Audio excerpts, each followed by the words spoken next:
Hello, beautiful souls. Dante here. Welcome to the next lesson in the channeling course. It's a beautiful overcast day by the lake as I'm recording this, and we've got the waves in the background. Today we're going to talk about the process of soul splitting or fragmentation as a result of traumas and how this relates to our childhood, and we can investigate this with inner child work. And this is an important thing to be aware of for ourselves so that these traumas from our past experience don't inform us and inform our belief systems in the present. And also, as we come to work with other people, we can sometimes find that the questions that they're really asking about have so much to do with their childhood history, and we can, if they're willing, explore that within a channeling or a healing session. So that's the tool we'll be exploring. And again, this is kind of like scratching the surface with this one, because it is something that some people go really in depth with, and we're kind of getting the foundation so that you can apply it in some ways, though there are entire trainings just about this modality. So with that said, I hope it gives you a scope of how vast this can be. So the process itself of soul fragmentation, you could say, when we're in childhood, has to do with very powerful emotions. So it doesn't have to be a trauma as big as physical abuse or other forms of abuse. It can simply be being told, no, you can't have that. Or a very common trauma like this is being forced to eat something, or not being allowed to have something. These are actually traumatic experiences, and they erode our ability to think for ourselves and make choices, and they bring us to start to hide certain emotional experiences and seek approval. So a lot of this trauma stuff has to do with being safe and finding approval by suppressing emotions and changing behavior, so that we are kind of creating this false expression of ourselves to meet others in our lives. And once we learn to do this for our parents, we start to do that throughout our lives in many different ways in our relationships, and it becomes a pattern that kind of bears on repeat. So by excavating these early emotional experiences and reprogramming them, then the way all of our relationships start to change as well, and it's really powerful. So, and this same tool can also be used to explore other lifetimes, and there will be a whole, just itchy here, a whole module about parallel lifetimes as well. But the same kind of principle that we're exploring will also be available for other lifetimes.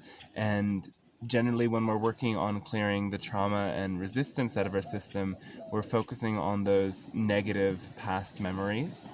But this can also be used to amplify positivity in the past. So if there was a very positive experience that happened in our childhood, we can go back to take all of that energy in, to amplify that energy within us. And also, it's good to be aware of in this process that it isn't always negative emotional experiences that will be repressed. Oftentimes it's actually positive emotional experiences that will come to repress, because some parents and childhood figures, especially in school, like when we are in this exuberant, like joyful state that is just as upsetting to them, it threatens their sense of control just as much as if we are crying. And so we're forced to kind of put a lid on how good we can feel, and that will prevent us from feeling joy in our lives as well. And that's unfortunately not a very uncommon experience, that people have been forced to suppress their joy and their passion in their childhood, as well as suppress the negative emotions. So I will do a separate video guiding you through this process more, and this one is kind of an introduction to that, just so you can kind of get all of the skills and ideas and the sense of what to do as you go through the guided journey. So when we do this inner child work process, and I use the steps that are almost identical to that of Teal Swan's in the completion process. There's some ideas suggesting that that whole procedure itself has been plagiarized, though that's kind of the thing with this, is like when we're talking about hypnotherapy, regression work, inner child work, there's just so many different takes on the same process, and I kind of like hers because it goes through all of these details so specifically. And you can do this inner child work process just in the third person, or you can do it like suggested in this version, seeing the memory from the first person as well. So not only does this create belief systems and soul fragments within us, it also starts to program us with associations. So say, for example, there's like this particular smell in our parents' house or our grandparents' house where we had this traumatic experience. And through that experience, we then start to associate that smell with a similar trauma or similar emotions. It can be a smell, a place, an object, a food. We develop associations about everything. And that's why when we enter into this imaginal state where we're picking up the memory, it's really important to fill in the gaps of not just what happened, but what it looked like, what it felt like, and what it tasted like even. And it's also important to really surrender to this, just like we do when we're channeling. Like, we don't want to control the experience, and we don't want to focus in a way that we're so fixed on getting it right that we don't just allow ourselves to come with the experience.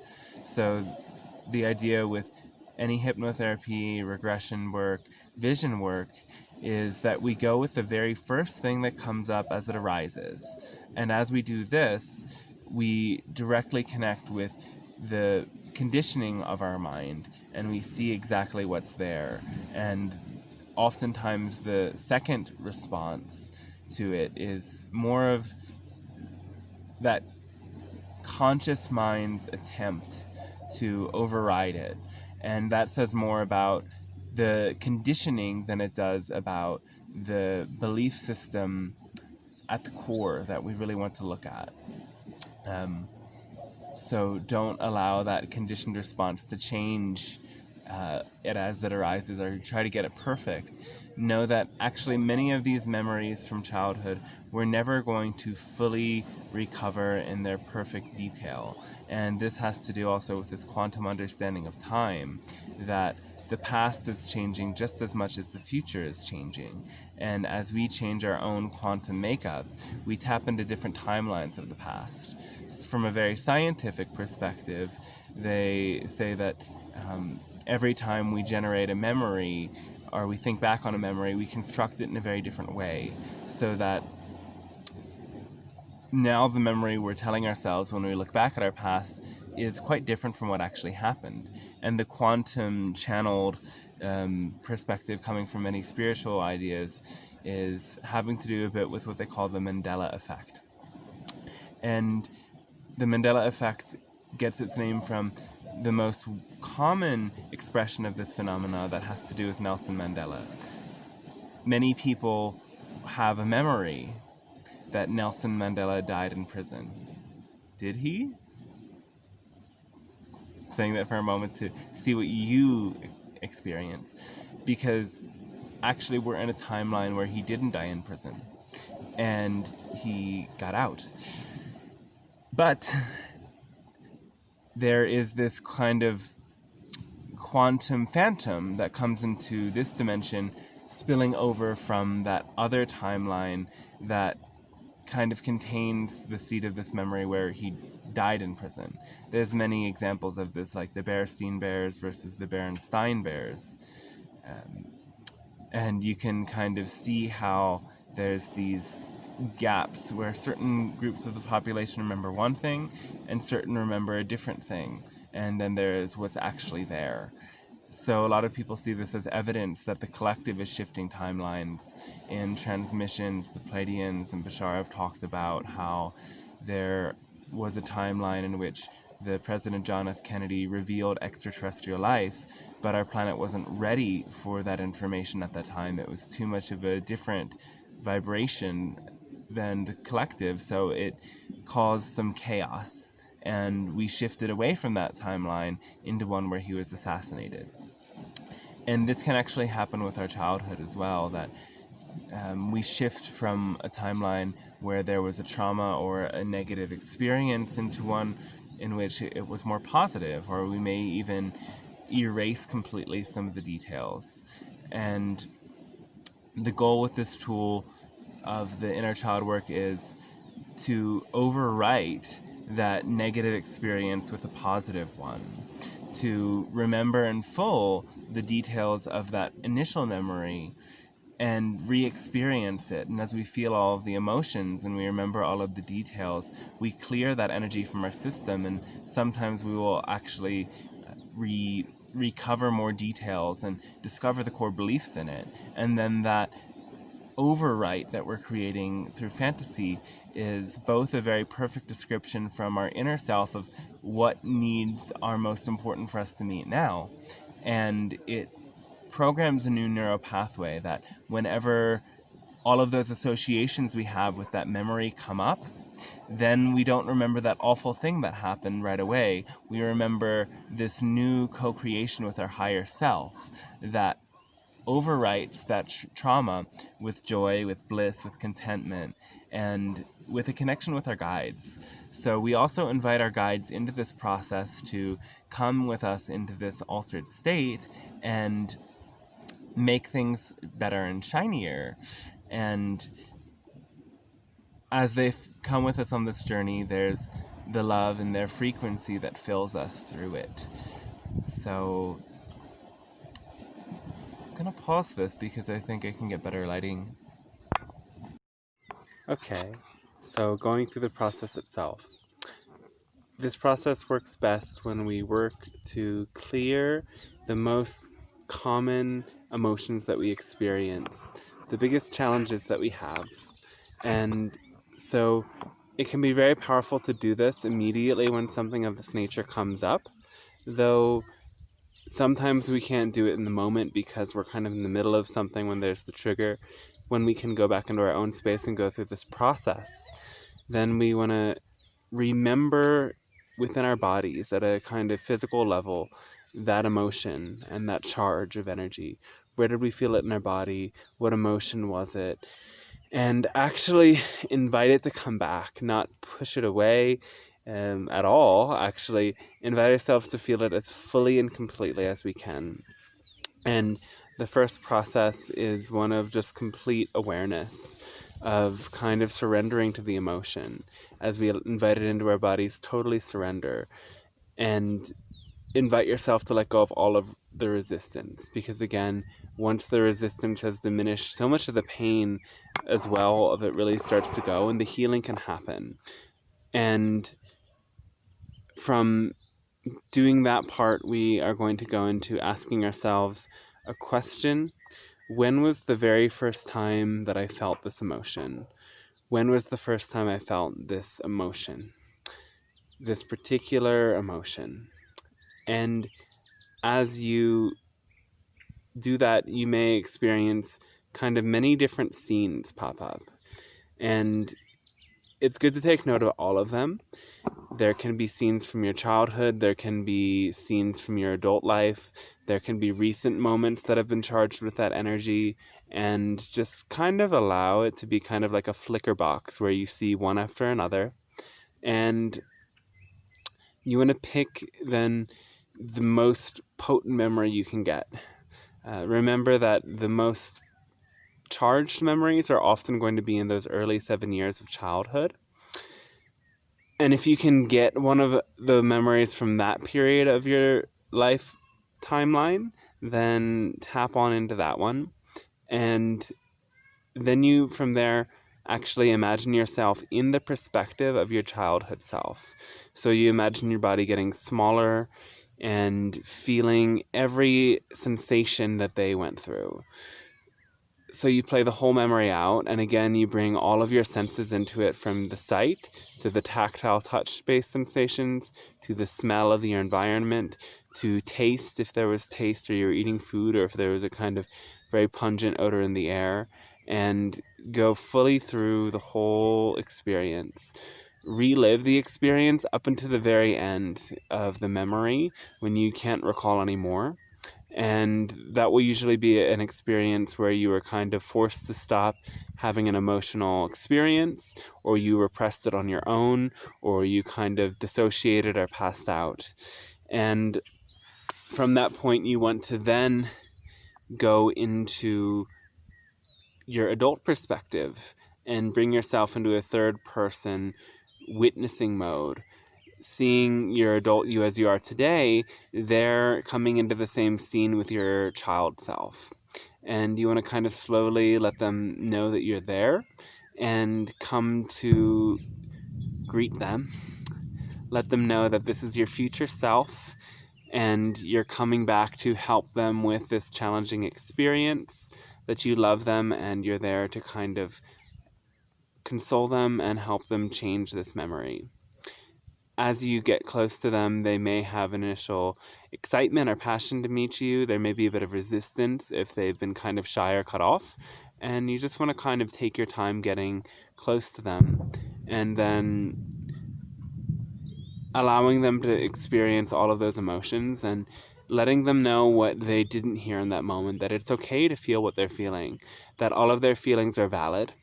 And some teachers of this modality are very specific to say you let them know that all of their feelings are valid, but you don't validate the belief behind that feeling. So every belief generates a feeling. Every emotion is arising out of this belief about ourselves. So in this case, you would not say to the child, you're a failure and everything's wrong. If the child is thinking, oh, they're a failure and they did everything wrong, you're not going to say, yes, that's right, you're a failure and you did everything wrong. You're going to be like, I totally see why it's valid that you would think that way. You have every right to feel that emotion. And then you want to kind of invite them to change that story they're telling them by really changing the script. And once they've kind of let some of the emotion through, you want to ask them, what do they really need? If they could have anything in that moment, what do they need the most? And sometimes child selves will need attention from their family or an apology. Sometimes they will need to kind of even just get their way, to get that thing that they really wanted, to be able to have the experience they wanted, to be able to express themselves the way they wanted. Sometimes traumatic memories from childhood have to do with other children and being rejected from the other children. So they might need you to be that moderator between your child self and those other children to kind of help them have a more harmonious relationship and unite back together. And if it's a very abusive situation, they may need to be totally removed from that scene and move along to somewhere else. And after that point, you will keep asking them, really, what do they need? What do they need until they feel completely satisfied? And this may be very whimsical as well. So don't just stick to what is normal. Allow it to be kind of magical. Perhaps your child self wants to play with fairies and dragons. So just as we explore these multidimensional realms, we want to invite in all of those same guides and guardians into our child work process, and know that these spirit animals, elemental beings, the star seed extraterrestrial beings, and angels can all be there to support our inner child as well. And as we invite them in, we hopefully can feel the uplifting energy, and so can our child self. Then we want to ask the child self, Are they really ready to leave this memory? Or is there another aspect to the whole emotional experience that needs to also be evaluated? So you're going back to that same kind of core emotion and core belief that has been the result of that trauma. And there may be many different fragments to that. So you can only work through so many at a time, though oftentimes your childhood self will kind of point you in the direction of another memory that's related. And just like you went to that kind of flicker box of all of the memories, then you tap into a memory that is related to the same theme and go through that same process of reliving the memory from the childhood self perspective, first person in the body of your child self, and then third person as an adult, coming to meet them and addressing that everything they're feeling is valid and all right, and you love them, and that you're there to help them, your guides are there with you, and you're there to meet their needs together.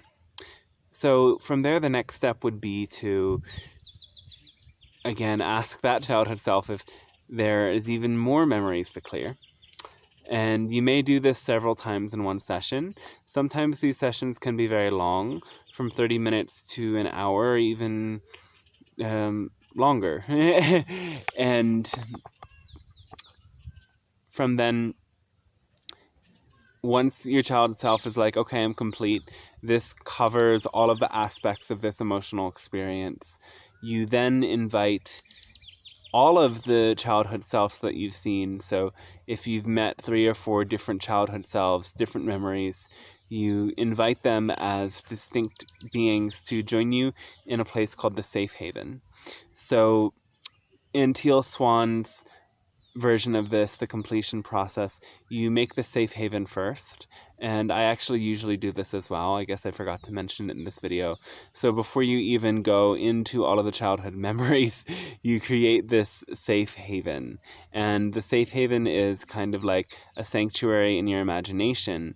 It can be a place that you're familiar with in nature, or it can be a kind of interdimensional place, like a fairy realm or extraterrestrial realm, totally fantastic.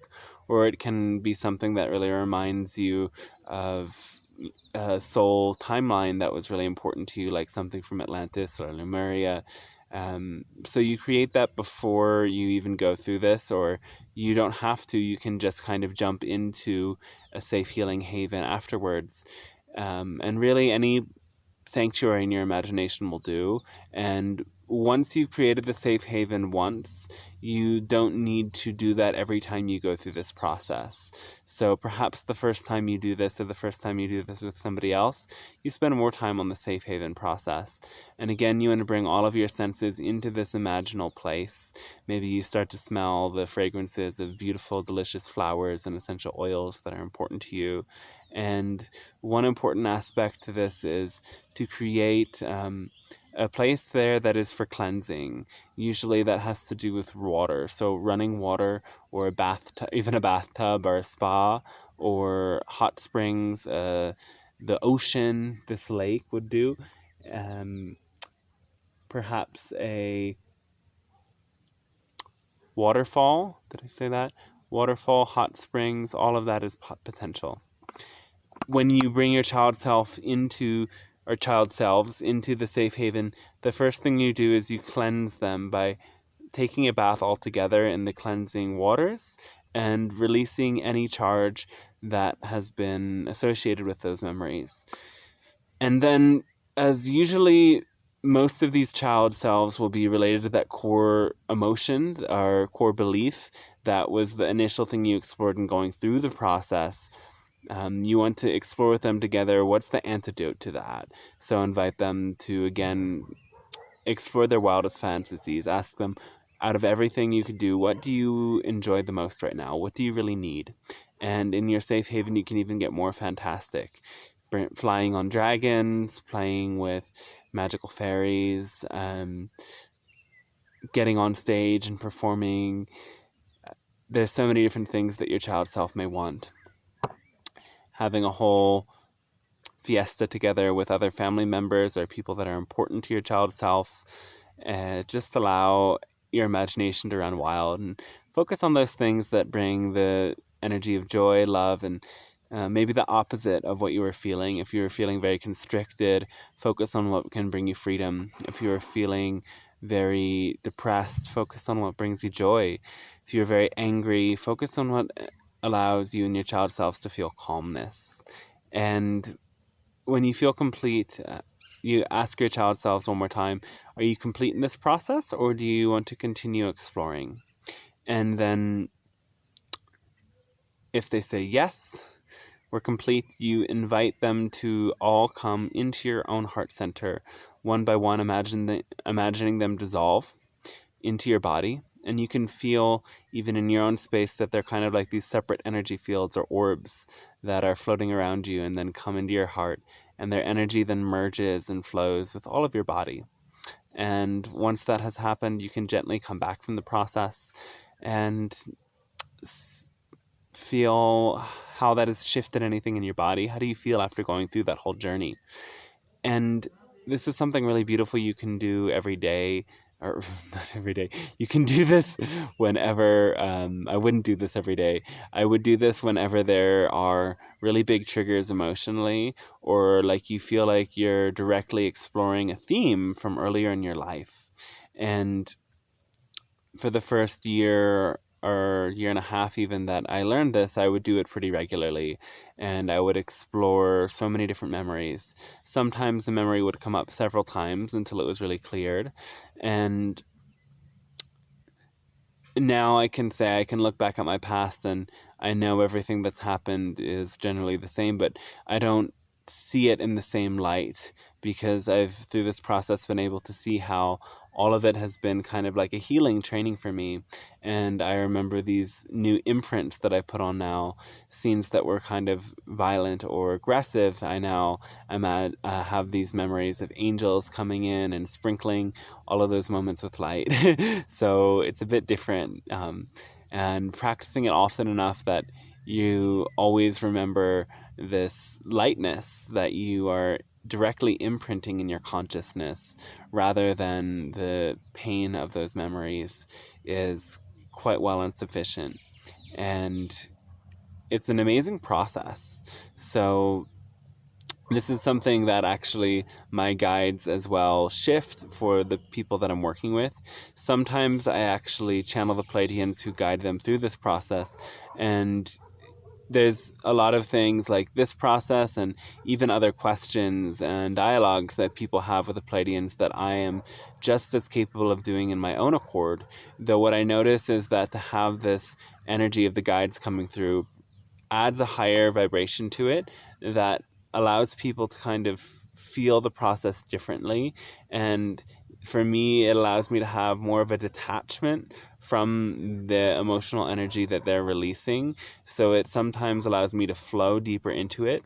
And the Pleiadians have a very different way of putting things than I do.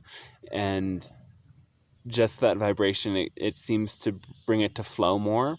So as much as I can, I tend to invite them to channel the materials or the interactions rather than doing it myself. And maybe that will change with time. I don't really know. So another thing to be considering when you're getting in touch with your child selves and past selves is this idea of the chakra system and how it changes in all of our years of development. So the first 7 years of our life, our root chakra is developing, and every year within the 7 years, a different chakra is developing. So year 1, the root and the root; year 2, root and sacral; year 3, root and solar plexus. And then at year 8, it switches to the sacral chakra. And then year 8 would be the sacral chakra and the root, and so on and so forth. So 15, the solar plexus begins to develop. 22, the sacral chakra begins to develop again. 22, sacral heart. 29, the throat. 35, the third eye. 43, the crown. Yeah. I hope I'm doing my math right. So, and then again at 49 or 50, it all cycles through another round. So you go back to the root. And in this way, our energy field naturally plays through the same patterns again. And so you can perhaps notice, like right now I'm 28, so I'm in the heart and crown chakra year. And when I turn 28, and throughout this year, I question, okay, so what years was I also going through a crown chakra year? I know it was 21, and it was 14, and it was 7. What do those years have in common? So especially for me, looking back at the year 21, it was the first year I was traveling, and it was the first year that I was really opening up to be a channel for others in a clear way. It was the year I was teaching Reiki. So now in 28, I'm starting to teach channeling after having done channeling for a significant period of time. And you can see how different patterns come up. What other patterns have I looked personally? That's what I really noticed for myself. I also noticed that there was a sense of beginning something completely new and opening up to the unknown the first time, or the last time I went through my crown chakra cycle. And this time I'm noticing that as well. And it does feel like a very complete and open picture. So understanding that all of these cycles are always occurring within our chakra system, we can also notice patterns in people that we're working with. And oftentimes the guides will just kind of say, there's something that you're processing that has to deal with the time that you were 7 or 8.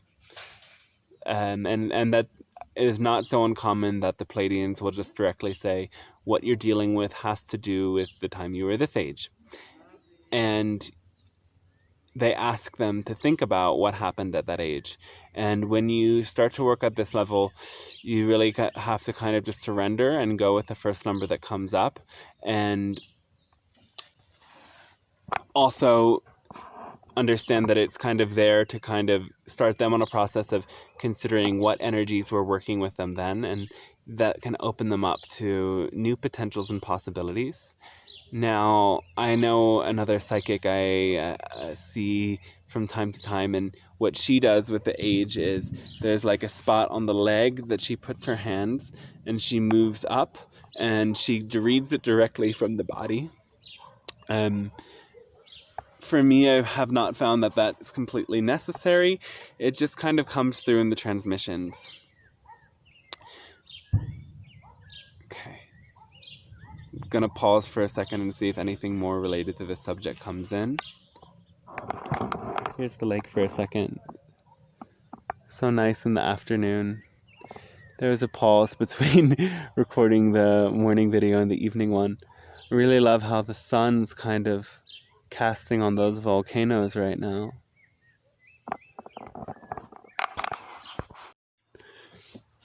Okay, so ultimately this inner child work is very powerful in restoring our natural innocence. So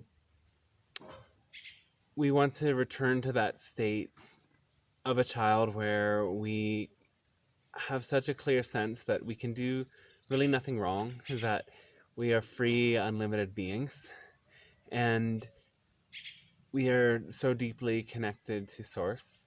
And children have this natural playfulness that kind of spreads this joy and catalyzes it through them. And one of the most common experiences for bright, brilliant souls to have is in the childhood we are shut down for our light. And we kind of bring in this brightness that we are taught we have to limit. We have to hold back our love. So by going back and recovering all of these emotions that have been suppressed, we then step forward into our lives, allowing even more of our love to shine through us very brightly. And that's in the end the goal of the inner child work process. And as light workers, we go into the world and we, in a way, remind people to take things less seriously just by being ourselves. So the channel beings often say to the question, what is your purpose? It is to be yourself. And if you are fully yourself, you come into this resonance with your source self that is pure light, pure love, and pure connection. And it's in a way helping us as well to simplify things. When we start to see our childhood self and what they need, we can understand that all of these emotions we're experiencing are just needs that really need to be met, and parts of ourself that need to be looked at and examined. And really, once we have met all of our needs, we have everything we need to thrive. And so it does make it a lot simpler when we look at it from that lens and allow this innocent child self within us to be always present and always bring this exuberance and joy and the natural enthusiasm back into everything. The inner child is super suppressed in our world, and many people as adults live just from their child perspective alone, unconsciously, because all of these emotions and reactions from their childhood have not gone examined, and they haven't done this. So you may find that with your guides, one of the important things that comes up often is for people to look at their childhood self and to stop bringing this overly serious adult mind into everything, and know that some things in life are just meant to be playful and joyful and easy. And the more we give ourselves the time and space for that, to unlock that and to allow that energy again, the easier things will flow. And things that once would seem burdensome can be a lot more fun, and then we can approach them with that light and that ease, especially once in our childhood process we undo a lot of the experiences that relate to the idea of rejection. I feel like we can only overcome this rejection, which is one of the most common fears, when we fully release it from our childhood conditioning entirely. And when the fear of rejection is kind of overcome, then we're super free to explore putting ourselves out there, being open in public, letting our healing work reach more people, and really engaging with people that we're working with and in our personal life at a much deeper level. Because again, understanding that this split between the conscious good self and the unconscious bad self that creates all of the trauma and all of these childhood memories that get stuck also forces us to become somebody who's presenting a mask out into the world. And if we can let go of the mask and just let who we really are there, we'll experience much deeper and more complete love. When we are interacting from a perspective of our mask only, even if our interactions go well, sometimes we don't feel the love in it because we're not letting our full self come through. And equally, the other person may not feel the love in it either. So it's letting the mask down and coming to be all of who we are, and knowing that that's the greatest gift we can bring to the world, and that childlike joy and innocence will always shine through, which is why, you know, if we look at the Eastern mysteries, all of the gurus and great masters have a very childlike persona to them. And hopefully this is something that reawakens in all, and we know that true wisdom has a deep innocence and joy to it. Okay, that was the video on the inner child work process. Thank you, and I'm really enjoying this journey, and it's a very playful one for me, and look forward to catching up with you in the next class or call. Many blessings.